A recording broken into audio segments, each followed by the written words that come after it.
You're watching the Daily Climate Show on Sky News. Coming up on today's programme. After a summer of devastating wildfires come the floods. Extreme weather batters the Pacific Northwest region of North America, causing landslides and leaving hundreds trapped. Fighting Deforestation, the app that lets users plant a tree for free around the world every day. And after a watered-down final agreement and accusations of exclusivity, we'll be asking if the UN Climate Summit is fit for purpose.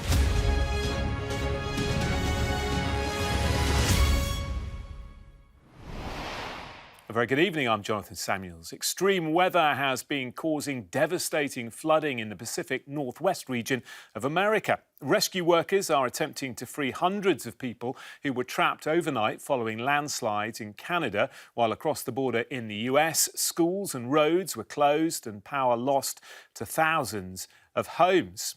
Well, after a summer of wildfires, the Pacific Northwest region is now being hit by storms and high winds. In British Columbia, rescue dogs have been brought in to look for people whose cars may still be buried in mudslides, while in Washington state, major roads have been closed and evacuations ordered as floodwaters swamp communities north of Seattle, as Katie Barnfield now reports.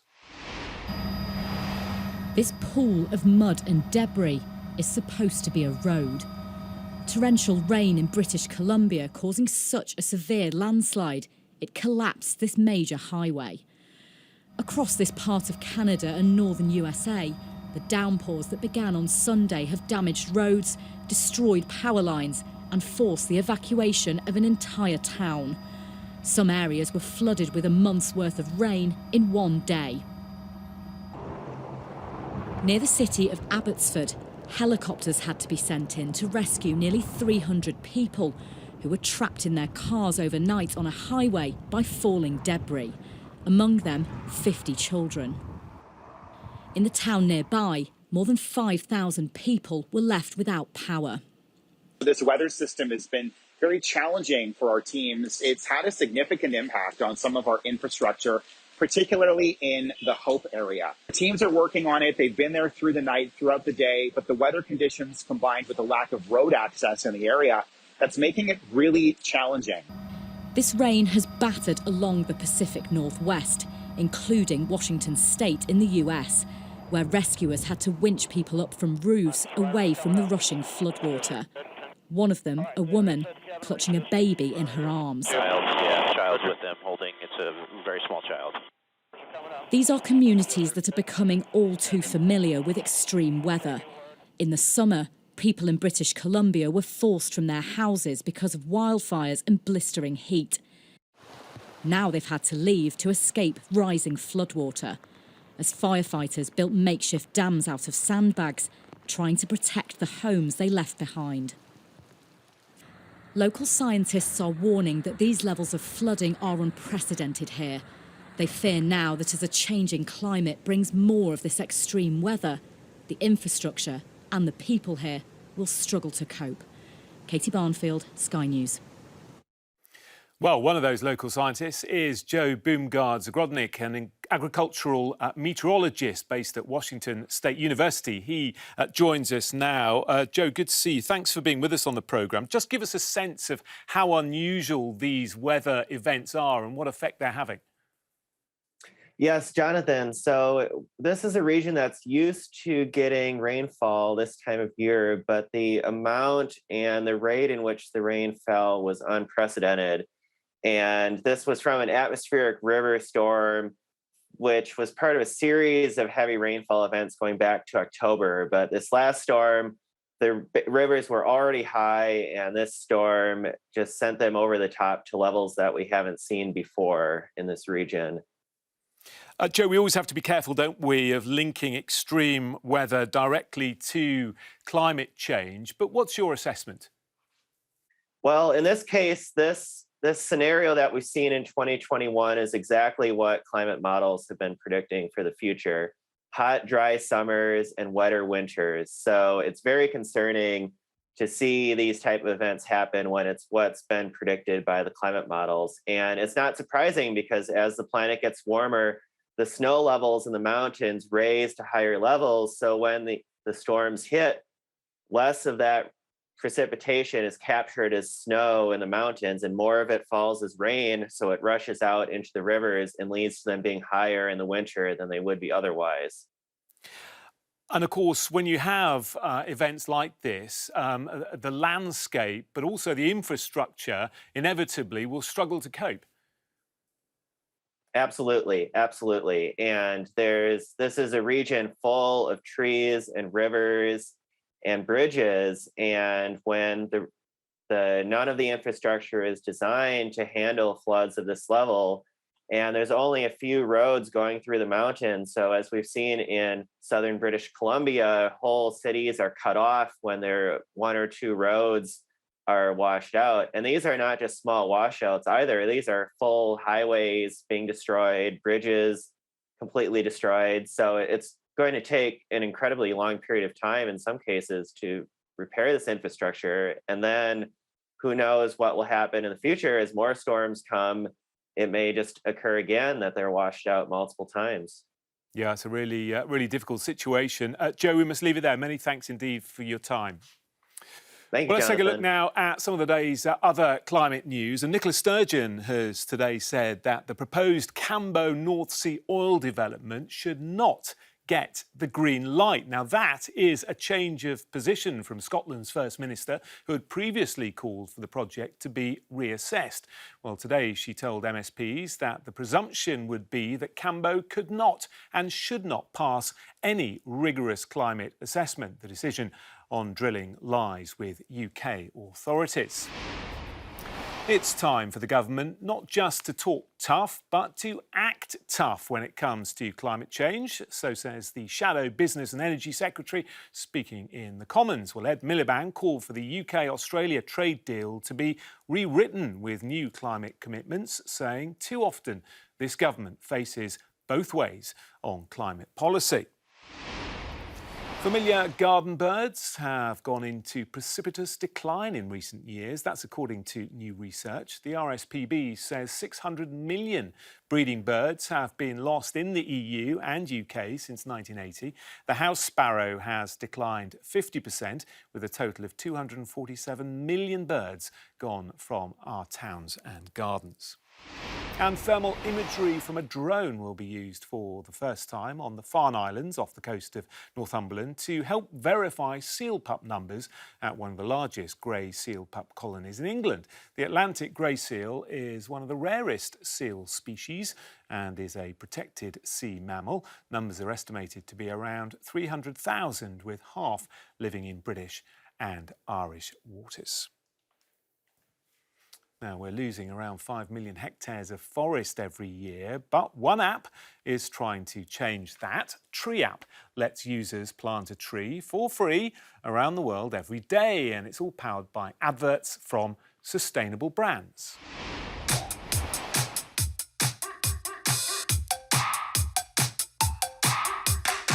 Tackling climate action is out of reach for most, and we identified three main problems. People don't have the time, money, or know-how to take action.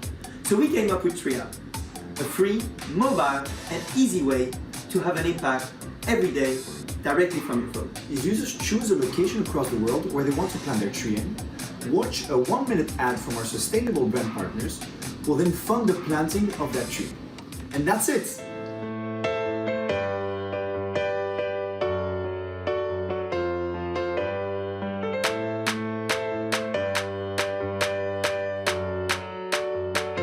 We need to help the world's forests today. All our sites are overseen by experts in tropical forestry who help with our due diligence process, as well with the monitoring of every site. My advice to anyone who wants to make an impact would be to start thinking about the impact that their choices have on the environment. Then you can start your journey by making changes that you're comfortable with, whether it is paying attention to labels before you make a purchase or attending protests. And each of these things will help raise awareness, create sustainable economies, and reshape policies. Do stay with us, because coming up after the break, I'll be joined by environmental campaigner and member of the House of Lords, Baroness Worthington, and the climate justice activist, Daze, Aghaji. And we will be discussing whether climate negotiations are fit for purpose and if green technology can slow global warming. That's coming up in a couple of minutes. Hello again, welcome back to the Daily Climate Show here on Sky News. Now we're getting straight to discussing the climate issues of the day with the environmental campaigner and member of the House of Lords, Baroness Worthington, and also the climate justice activist, Daze Aghaji.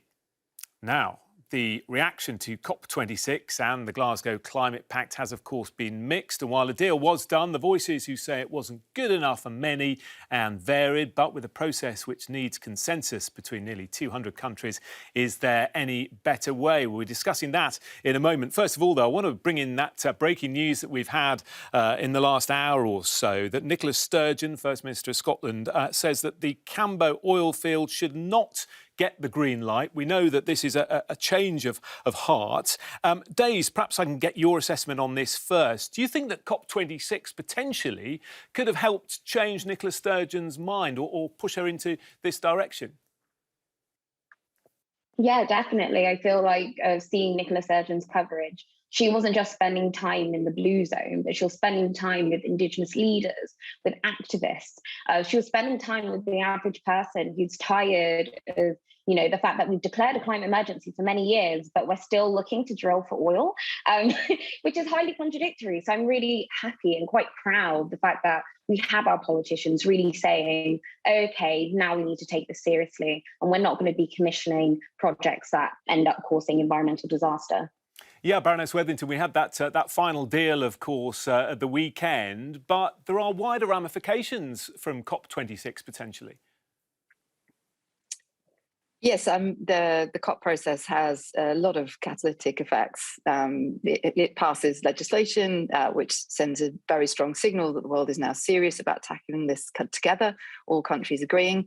And it also convenes a huge amount of people in the side events that are there to discuss what does the future look like and how do we make real things happen in the real economy. So it definitely provides a focus and sets momentum off in the real economy, which is absolutely what's needed. We need to move faster and into much more ambitious targets very quickly. Yeah, just staying with you, Baroness, there was a lot of criticism that it was a very exclusive event, but are you saying that actually a lot of important discussion was held on the periphery? The nature of the talks are quite exclusive in the sense that it's a very bureaucratic process, and you could almost say it's deliberately opaque. The naming terminologies, the way it's run, it's not accessible.